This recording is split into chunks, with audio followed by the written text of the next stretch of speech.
Hello, good morning. কেমন আছো সবাই? আশা করি সবাই খুব ভালো আছো। আমিও খুব ভালো আছি। এটা হলো দক্ষিণেশ্বর মেট্রো স্টেশন। বাড়ি থেকে আবার চলে যাচ্ছি একটু কলকাতার দিকে, মানে স্বপনের পিসি বাড়ি যাব, স্বপনের দাদার বাড়ি যাব। আর দেখো কত সুন্দর দক্ষিণেশ্বর মেট্রো স্টেশন। তো ওখানে একটুখানি দাঁড়িয়েছিলাম, চা টা খেয়ে নিলাম, খেয়ে দিয়ে তারপরে একদম মেট্রো স্টেশনের ভেতরে ঢুকে পড়েছি। আস্তে আস্তে যাচ্ছি, সবার সাথে সাথে আমরাও যাচ্ছি। আর গিয়ে তারপরে এখন একটুখানি টিকিট কাটা হবে, মেট্রোর টিকিট কেটে তারপরে একদম তাড়াতাড়ি করে চলে যাবো। লেট অনেকটাই হয়ে গেছিলো, কিন্তু ওই যে বাচ্চা কাচ্চার সাথে থাকলে বাড়ি থেকে বেরোতে লেট হয়ে যায়। তার খাওয়া দাওয়া, স্নান করানো সব কিছু করিয়ে ঠরিয়ে তারপরে বেরোতে হলো। আর এদিকে দেখেছো মেট্রো স্টেশনে লাইন পড়েছে কীরকম টিকিটের জন্য। তো মাম্মাম তো বারবার দৌড়াদৌড়ি করছে, কত মানুষ বসেও পড়েছে। দেখো অনেকে এসেছিলো দক্ষিণেশ্বরে পুজো দিতে, তো বসেও পড়েছে। যাই হোক, অনেক কষ্ট করে তারপরে পেয়েছি টিকিট আর উঠেও পড়েছি মেট্রোতে। আমাদের যেতে মানে মেট্রোতেই যেতে আমাদের লাগবে হলো গিয়ে 1 থেকে 1.5 ঘন্টার মতো। তো চলে এসেছি। এসে এই দেখো স্বপনরা 3 ভাই এখানে বসে রয়েছে। ওটা পিসামশাই, মাম্মাম, আর এটা পিসি, আর এটা হলো ওই বাচ্চাটা দেখতে পাচ্ছ, বাচ্চাটার মা। যাই হোক, সবাই মিলে গল্প করছিলাম। এদিকে সকালবেলা দেখো স্বপন সেই মাছ ধরার জন্য ব্যস্ত হয়ে গেছে, কারণ ছোটোবেলার স্মৃতিগুলো কি করে ভুলবে। তো একদম মানে বসি ঠসি নিয়ে রেডি, আর ওর সাথে সাথে আমিও যাচ্ছি। বললাম যে চলো দেখি তুমি কেমন মাছ ধরতে পারো কিনা। তো হাতে করে না মুঠো করে আটা নিয়ে এসছে, যে ওই ইসের মধ্যে লাগাবে, লাগিয়ে তারপরে পুকুরে ফেলবে, ফেলে মাছ ধরবে। আর এই যেই পুকুরটা দেখতে পাচ্ছ যেখানে এসছে মাছ ধরার জন্য, এখানে চাষ হয়। তো ওই জন্যে ফটাফট করে না মাছ যতবারই ফেলছে ছিপটা ততবারই মাছ উঠে যাচ্ছিল। তো আমাকে বলছে দেখেছো, ভুলিনি কিন্তু আমি মাছ ধরা। তো আমি আবার বললাম যে হ্যাঁ, চাষের জমি তো, মানে চাষ করেছে মাছগুলো, তাই জন্য তো ফটাফট উঠবেই। তো যাই হোক, এই নিয়ে হাসাহাসি করছিলাম। এই দেখো একটা তুলে ফেলেছে, আর একদম বড় দেখেই একটা তুলেছে। এটা হলো তেলাপিয়া নয়, লাইলনটিকা যেটাকে আর কি বলে। তো একটা বড় সাইজ ধরেছে, আর ওরও ভীষণ ভালো লাগছিল। তো আমি বলছিলাম যে ছেড়ে দাও, তো ছাড়তে পারছিল না, জ্যান্ত মাছ ধরতে ভয় পাচ্ছিল। আর আমাকে বলছিল তুমি একটু ধরে ছেড়ে দাও, কিন্তু আমারও ভীষণ ভয় লাগে বাবা, এই জ্যান্ত মাছ আমি একদমই ধরতে পারি না।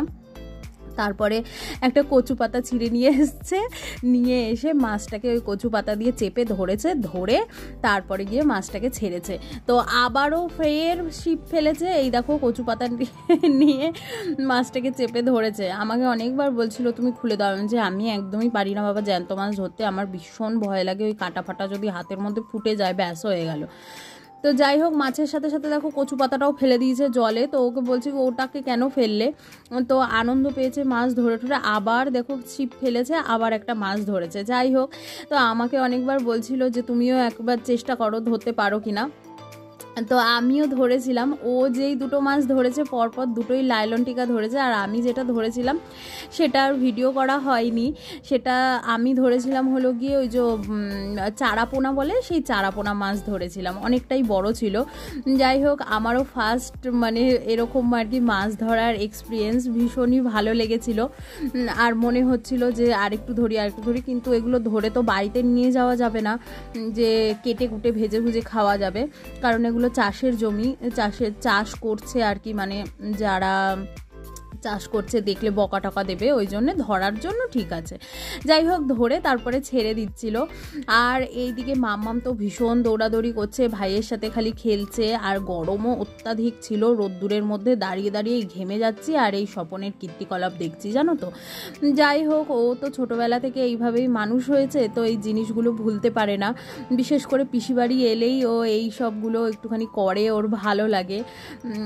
আর 3 ভাই যখন একসাথে থাকে তখন মানে এই সবগুলো ছোটোবেলার কথাগুলো মনে পড়ে। শুধু ওদের নয়, যে কোনো কারুরই আমাদের লাইফেও এরকম কিছু কিছু ঘটনা আছে যে মনে হয় যে এখন সেই ছোটোবেলার টাইমে যদি আমরা ফিরে যেতে পারতাম কতটা ভালো হতো, তাই না? তো ওদেরও তাই। আর আমার খালি মনে হয় মাম্মাম যখন স্কুলে যায় তখন আমার খালি মনে হয় আমাদের স্কুল লাইফটাও কত সুন্দর ছিল।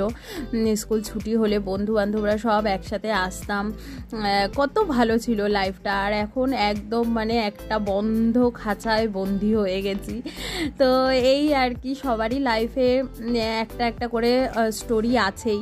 তো সেরকম স্বপনেরও তাই, শুধু মাছ ধরা না, ওরা বাজিও বানাতো, তারপরে এদিক ওদিক সাইকেল নিয়ে দৌড়াতো। 3 ভাই যখন এক জায়গায় হয় না, এইসব গল্পগুলো করে, তো মানে ওদের মানে ভালো লাগে। তো মাম্মামও দেখো খেলে খুলে হঠাৎ করে চলে এসেছে কোথা থেকে, পাপার মাছ ধরা দেখতে।